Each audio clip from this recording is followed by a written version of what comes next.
Hello Falava, this is Pacific Waves from RNZ Pacific. I'm Koroe Hawkins. Coming up, public outrage in Papua New Guinea after latest viral video of violence in Enga. A lot of them are asking why they keep having this kind of violence. We speak to our correspondent in Tonga about the kingdom's ongoing battle with illegal drugs. And later on, there aren't many occasions when I'm above the ship that I don't feel the emotion. with fuel, salvage and equipment recovery now complete, what's next for the Manawanui? But before we get into all of that, a brief update on Samoa politics. It's official, Samoa's parliament will be dissolved next week and the country will have an early return to the polls. The confirmation comes after a dramatic day in parliament, which saw the government's budget voted down at its first reading earlier this week. In a live address today, Prime Minister Fiame Naomi Matafa confirmed the dissolution of Parliament. She said that she met with the head of state and tendered her advice to dissolve Parliament after the sitting yesterday, and Fiame said that advice has been accepted and the head of state has confirmed that the official dissolution of Parliament will take place on Tuesday the 3rd of June. According to Samoa's constitution, an election must be held within 3 months of Parliament being dissolved. A gruesome video of violence in Enga province in Papua New Guinea is circulating on social media, causing public outrage in the country. The province has a long history of tribal violence, exacerbated in recent years by the proliferation of high-powered weapons. RNZ Pacific's Papua New Guinea correspondent Scott Waide told Caleb Fotheringham people are becoming numb to the ongoing violence in the country. There's been a lot of reactions from the public, especially within the Enga province itself, because I've just gone and looked at Facebook pages in the Enga province.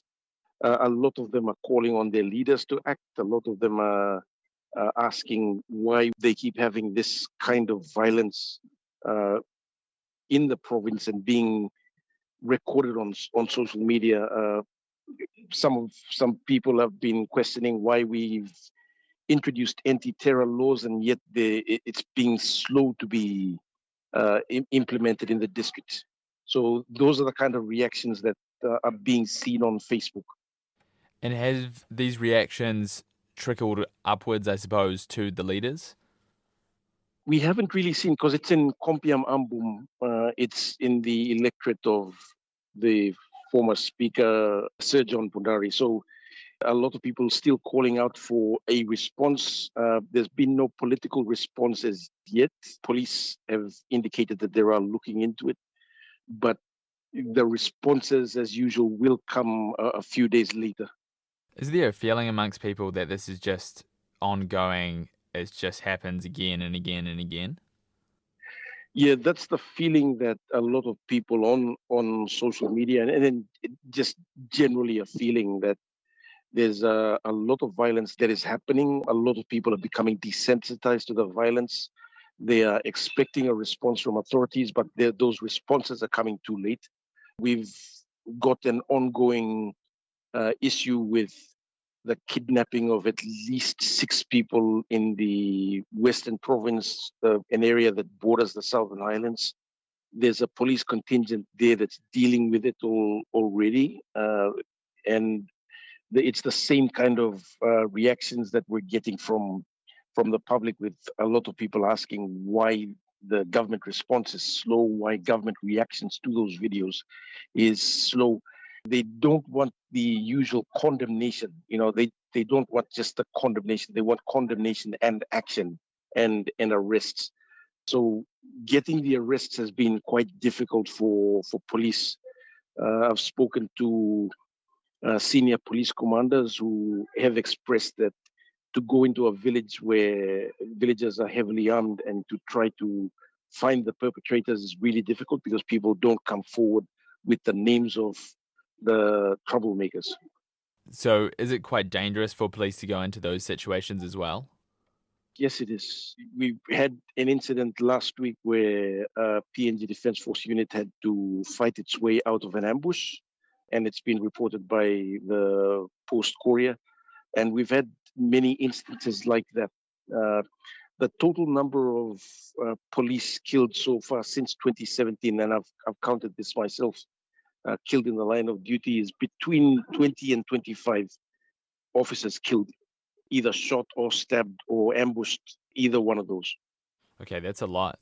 Is there any hope Yes. with the public that anything's actually going to be done, that the government can turn this around, or even just people inside these villages can change their attitude towards violence? It needs a whole of government approach and, not just legislation. The legislators have done their jobs by legislating, introducing anti-terror laws. They've increased the penalties for gun possession, illegal possession of firearms. They've increased the penalties for drugs. So the legislations are already there. At the recent gun summit, awareness summit in Port Moresby last year, the Deputy Prime Minister was talking about the implementation where government agencies were failing. So that's where a large part of the problem is. It's not just the implementation, it's the resourcing that will allow for the implementation to happen, for the enforcement to happen. It's a complex area that government is trying to deal with, but it's, the results will take a few years to happen. Tonga, like many parts of the Pacific, has been contending in recent years with surging drug use problems. Most often these drugs, principally methamphetamine, are smuggled into Tonga, leading to growing use and abuse. There have been murders, accusations of gang involvement, and huge quantities washing up on beaches around the country. Don Wiseman spoke with RNZ Pacific's Tonga correspondent Kalafi Moala and began by asking if the drug problem was starting to ease. No, it's not. And part of that reason is that we have not yet set up systems that, first of all, will stem the flow of drugs into the country or the flow of transshipments through the country to other places. And I think critically, one of the things that is so much an emergency issue here is that we don't have a place here for the rehabilitations of drug addicts. In other words, if you have a young man, a young woman here that's addicted, you go to the hospital, you're given some pills for treatment, but there's no place where they can be rehabilitated. And that's a big issue here for us in Tonga. What's it like on the streets of Nuku'alofa? Do you see people under the influence of P? Yes, definitely. You see more and more people on the streets that are becoming beggars. This is an issue that's been there before. You have older people that are sitting there by the streets begging for money. But now it's younger people, and many of them are begging, obviously, for money in order for use in their drug habit. And so you see more and more youth or young people in the streets walking, looking at them. They're drunk without alcohol. You see people that are being arrested for speed driving or whatever. And it's, again, the police are reporting it's not alcohol, it's drugs. So there is that we're experiencing. You talk to families, and the family will tell you they've got a son that's got a problem. But there's nowhere. I mean, the Salvation Army has a small counseling outfit here, but they don't have a rehabilitation center. So that's a really big issue. How can we heal and how can we restore the negative impact of drugs in our society? And until we do that, just stemming out the flow, it's not going to help Tonga in general. All the drugs come from outside of the country. Is that right? That's correct, although there have been cases where people have been arrested and they have been found with ingredients that allows them to, for example, manufacture methamphetamine locally. And so that means that they're being produced locally, some of the drugs. Not a big amount, but that's ongoing. Because of the size of the country and the lack of government resources to police the perimeter, you need a lot of donor help, don't you?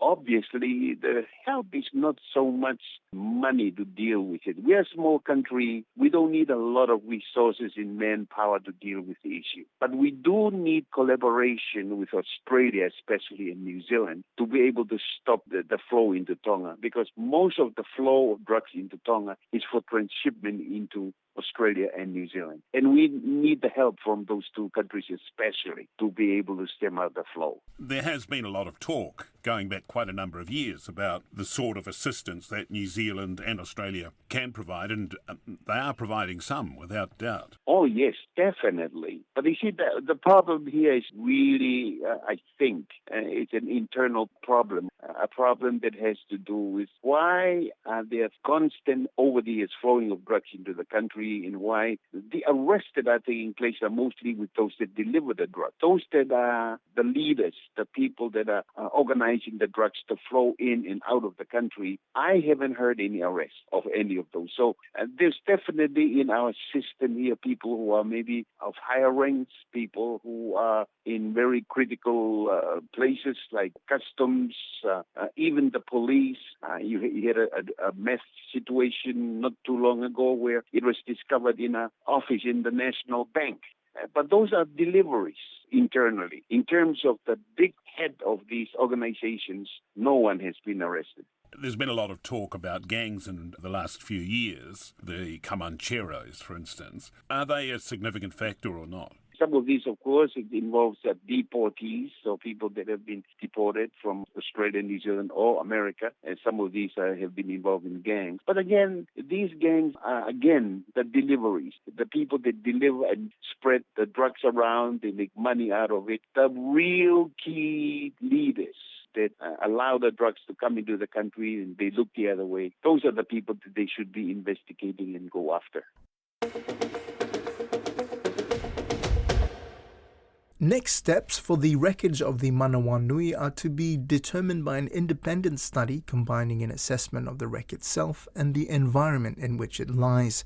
That's according to Commodore Andrew Brown, the head of the New Zealand Defence Forces Operation Resolution, which concluded fuel removal, salvage and equipment recovery operations on the wreck earlier this month.